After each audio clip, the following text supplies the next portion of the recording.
Good morning students. मित्रों, आज fourth semester का जो हिंदी सिलेबस जो होता है उसके बारे में थोड़ी सी जानकारी प्राप्त करेंगे। देखिए, यह तुम लोगों का सिलेबस है fourth semester second BSc Hindi. इसमें 4 यूनिट्स हैं। There are 4 units. First unit में मन्नू भंडारी बिन दीवारों के घर, उनका एक नाटक है। आप लोगों को पढ़ने के लिए एक नाटक है मन्नू भंडारी का बिन दीवारों के घर नाटक। सेकंड यूनिट में लघु कथाएं, माने छोटी छोटी कथाएं होती हैं, कहानियाँ, लघु कथाएं। ठीक है। इसमें असगर वजाहत की छोटी छोटी कहानियाँ हैं। और नंबर 2 अमरीक सिंह दीप, उनकी लघु कथाएँ हैं। और नंबर 3 बलराम की लघु कथाएँ हैं। और नंबर 4 सुकेश साहनी की लघु कथाएँ हैं। और इसके बाद नंबर 5 में गिरीश पंकज की लघु कथाएँ हैं। और यूनिट नंबर 3 में प्रयोजनमूलक हिंदी है। प्रयोजनमूलक हिंदी में नंबर 1 परिभाषा और स्वरूप, माने प्रयोजनमूलक हिंदी की परिभाषा और स्वरूप। और दूसरा राजभाषा, संपर्क भाषा और राष्ट्रभाषा। राजभाषा माने ऑफिशियल लैंग्वेज, संपर्क भाषा माने लिंक लैंग्वेज। और लिंक लैंग्वेज माने जैसे कि हमारी भाषा, हमारे राज्य की भाषा जो कन्नड़ है, केंद्र सरकार की भाषा हिंदी होती है। तो इन दोनों के बीच में पत्र व्यवहार के लिए जिस भाषा का प्रयोग किया जाता है उसे लिंक लैंग्वेज या संपर्क भाषा कहते हैं। तो यहाँ अंग्रेजी को लिंक लैंग्वेज के रूप में इस्तेमाल किया जाता है। तो राष्ट्रभाषा जो होती है। देन तीसरा जो है प्रयोजनमूलक हिंदी के विविध स्वरूप, प्रयोजनमूलक हिंदी के विविध स्वरूप। देन फोर्थ यूनिट में व्यावहारिक व्याकरण होता है। इस व्यावहारिक व्याकरण में पहला है शब्द शुद्धिकरण, देन दूसरा विराम चिन्ह, माने शब्दों को कैसे शुद्ध रूप से लिखा जाता है। वर्तनी माने वितೌಟ್ स्पेलिंग, वर्तनी माने स्पेलिंग मिस्टेक इಲ್ಲದೆ शब्दಗಳನ್ನು ಹೇಗೆ ಬರೆಯುವುದು। विराम चिन्ह, कहाँ पर विराम चिन्ह लगाना चाहिए, वाक्य में विराम चिन्ह कहाँ लगाना चाहिए, कहाँ नहीं लगाना चाहिए, इसकी जानकारी यहाँ पर होती है। देन उसके बाद आपठित पद्यांश। आपठित पद्यांश यह क्या होता है, एक आप लोगों के सिलेबस में न होने वाला एक पद्य जो है, उस पद्य को यानी पद्य का छोटा सा हिस्सा जो होता है, भाग, उसे दिया जाता है। और उसमें से 5 प्रश्न, उसी पद्य भाग के 5 प्रश्न होंगे। उन प्रश्नों का उत्तर उसी पद्य में होगा, उसे देखकर आप लोगों को उसका उत्तर लिखना चाहिए। यह आपठित पद्यांश है। उसके बाद पद परिचय है। तो पद परिचय ये बहुत लंबा विषय है।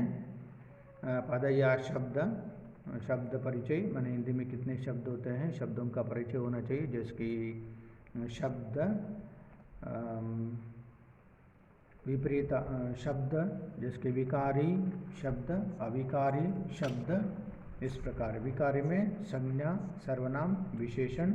अविकारी में क्रिया विशेषण, संबंध बोधक, समुच्चय बोधक, विस्मयादि बोधक। इन सब की जानकारी की आवश्यकता होती है पद परिचय के लिए उत्तर लिखते समय। उसके बाद 5वां है अनुवाद। अनुवाद में 2 प्रकार हैं, कन्नड़ या अंग्रेजी से हिंदी में अनुवाद, उसके लिए 5 अंक है। और हिंदी से कन्नड़ या अंग्रेजी में अनुवाद, उसके लिए 5 अंक है। तो इस प्रकार तुम लोगों का सिलेबस जो होता है, सिलेबस के 4 यूनिट्स होते हैं। फर्स्ट यूनिट में मन्नू भंडारी का एक नाटक है बिन दीवारों के घर। सेकंड यूनिट में लघु कथाएँ हैं, असगर वजाहत, अमरीक सिमदीप, बलराम, सुकेश साहनी, गिरीश पंकज, इनकी लघु कथाएँ हैं। तीसरे यूनिट में प्रयोजनमूलक हिंदी है और चौथे यूनिट में व्यावहारिक व्याकरण है। तो आप लोगों को यहाँ पर 2 किताबें खरीदनी पड़ती हैं। एक जो है बिन दीवारों के घर मन्नू भंडारी की पुस्तक या नाटक, और उसके बाद दूसरी पुस्तक है कालजयी लघु कथाएँ। कालजयी लघु कथाएँ इसे आपको खरीदनी पड़ती हैं। और व्याकरण के लिए कोई पुस्तक की ज़रूरत नहीं है। देन उसके बाद आप लोगों का जो क्वेश्चन पेपर पैटर्न किस प्रकार का होता है उसके बारे में भी देखेंगे। तो यह 80 आप सभी जानते हैं 80 अंक के लिए जो थियरी को परीक्षा होती है, इसमें 6 प्रश्न होते हैं। पहला प्रश्न है objective type questions, unit number 1। Objective type questions అంటే 1 वर्ड क्वेश्चंस कहाँ से होते हैं? नाटक से होते हैं। Then number 2 annotations questions, unit number 1। Unit number 1 माने नाटक से एनोटेशन क्वेश्चंस होते हैं, संदर्भ के साथ सारांश लिखिए, इस तरह के प्रश्न होते हैं। तो ये प्रश्न किस तरह के होते हैं? 3 आउट ऑफ 5, 5 प्रश्न दिए जाते हैं, 5 में से 3 के लिए आपको उत्तर लिखना चाहिए, या 15 अंक के लिए, एक प्रश्न के लिए 5 अंक है। एक प्रश्न के लिए 5 अंक है। देन तीसरा प्रश्न क्या होता है? ऐसे type questions, unit number 1 out of 2, ठीक है, 10 अंक के लिए, या नाटक से। सो नाटक से 3 प्रकार के प्रश्न होते हैं, 1 वर्ड क्वेश्चंस, एनोटेशन क्वेश्चंस और ऐसे टाइप क्वेश्चंस। तो कुल मिलाकर नाटक से 30 मार्क के लिए या 30 अंक के लिए प्रश्न है। देन उसके बाद 4th क्वेश्चन जो होता है शॉर्ट नोट्स, यूनिट नंबर 2 से। यूनिट नंबर 2 माने लघु कथाएँ। लघु कथाएँ कितने प्रश्न होते हैं? 4 आउट ऑफ 5, 4 आउट ऑफ 5। तो 20 अंक के लिए, एक प्रश्न के लिए 5 अंक है, 20 अंक के लिए प्रश्न होते हैं। 5 लघु कथा, 5 लेखकों की लघु कथाएँ हैं, उनमें से 4 लघु कथाओं के बारे में आपको टिप्पणी माने शॉर्ट नोट्स लिखनी चाहिए। तो इसमें सिर्फ शॉर्ट नोट्स होते हैं। Then 5th main question theoretical grammar होता है। थियोरेटिकल ग्रामर होता है, यूनिट नंबर 3 में से 2 आउट ऑफ 4 इनका उत्तर लिखना चाहिए। इसके लिए 10 अंक, एक प्रश्न के लिए 5 अंक है। देन उसके बाद प्रैक्टिकल ग्रामर। प्रैक्टिकल ग्रामर में यह 6th क्वेश्चन है। इसमें क्या होता है? यह 6th क्वेश्चन है। इसमें नंबर 1 अनसीन पैसेज पोएट्री पद्य भाग, जैसे कि यहाँ पर आप लोगों ने देखा है आपठित पद्यांश, ठीक है, आपठित पद्यांश, यही अनसीन पैसेज है। जैसे कि मैंने तुम लोगों को बताया, एक पद्य भाग दिया जाता है, उससे संबंधित 5 प्रश्न होते हैं, और उन 5 प्रश्नों का उत्तर उसी पद्य भाग के अंदर होता है। उस पद्य भाग के अंदर के जो प्रश्नों के उत्तर वहाँ चुनकर लिखना चाहिए, उसके लिए 5 अंक है। देन उसके बाद करेक्शन ऑफ स्पेलिंग, जैसे कि शब्द शुद्धिकरण, आप लोगों ने देखा ना शब्द शुद्धिकरण। तो यहाँ पर क्या होता है कि करेक्शन ऑफ स्पेलिंग, एक वाक्य होता है ना, जैसे कि 4 वाक्य होते हैं, 4 वाक्यों में से शायद वाक्य होंगे या शब्द होंगे, उनमें स्पेलिंग मिस्टेक होता है। अगर स्पेलिंग मिस्टेक इರ್ತದೆ ಅದನ್ನ ಸರಿ ಮಾಡಿ ಬರೆಯಬೇಕು। अगर वाक्य में से एक शब्द ವರ್ತನಿ गलती वाला शब्द है, ಸ್ಪೆಲ್ಲಿಂಗ್ ಮಿಸ್ಟೇಕ್ ಇರುವ ಶಬ್ದ ಆಗ್ಬೋದು ಅಥವಾ ಒಂದೇ ಶಬ್ದ ಆಗ್ಬೋದು, ಅದನ್ನು ಸರಿ ಮಾಡಿ ಬರೆಯಬೇಕು। ಅರ್ಧ ಮಾರ್ಕ್, 4 ಪ್ರಶ್ನೆ, 2 ಮಾರ್ಕ್ ಟೋಟಲ್. ದೆನ್ ಪದ ಪರಿಚಯ ನಾನು ಹೇಳಿದೆ, ಇಡೀ ಗ್ರಾಮರಿನ ನಿಮಗೆ ನಾಲೆಜ್ ಇರಬೇಕು, पूरे ग्रामर का नॉलेज होना चाहिए। जैसे कि शब्द दो प्रकार के होते हैं, विकारी अविकारी, विकारी अविकारी। विकारी 4 प्रकार के शब्द होते हैं, संज्ञा, सर्वनाम, विशेषण, क्रिया। अविकारी 4 प्रकार के शब्द होते हैं, क्रिया विशेषण, संबंधबोधक, समुच्चयबोधक, विस्मयादिबोधक। इस प्रकार तो इसके बारे में तुम लोगों को जानकारी होनी चाहिए। तो यहाँ पर क्या होता है, एक वाक्य दिया जाता है, उदाहरण के लिए सुरेश कविता लिखता है।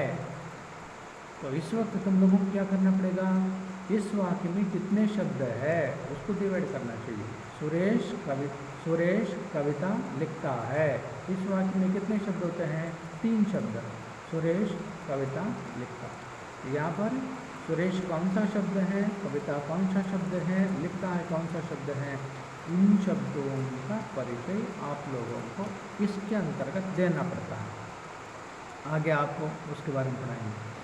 देन उसके बाद ट्रांसलेशन 2 पैराग्राफ्स, जैसे कि बताया गया है, हिंदी टू कन्नड़ा और English 1 paragraph, then another paragraph Kannada English to Hindi, this is another paragraph. उसके लिए 10 अंक, एक प्यारा के लिए 5 अंक, दोनों के लिए 10 अंक। तो इस प्रकार कुल मिलाकर 80 अंक के लिए तुम लोगों का सिलेबस होता है। तो ये हुआ तुम लोगों के लिए सिलेबस की जानकारी। तो मित्रों, अगले क्लास में जिसके आप लोगों के पास टेक्स्ट बुक नहीं है और दुकान में होंगे तो भी आप खरीद नहीं पाते, हम भी खरीद नहीं पाते हैं, तो उसके लिए कोई ना कोई उपाय करेंगे। उपाय करके आगे के क्लास में से मैं आपको जो सिलेबस जो होता है, सिलेबस के अनुसार आपको मैं पढ़ाऊँगा। जैसे कि मेरा विषय कौन सा होता है और दूसरा विषय, मैं इस 4 यूनिट में से मैं 2 यूनिट ले लेता हूँ। जैसे कि सेकंड यूनिट मेरा है और 4th यूनिट मेरा है, मैं पढ़ाऊँगा। मैंने उससे संबंधित मैं वीडियो आप लोगों को अपलोड करते रहूँगा, ठीक है। तो टेक केयर,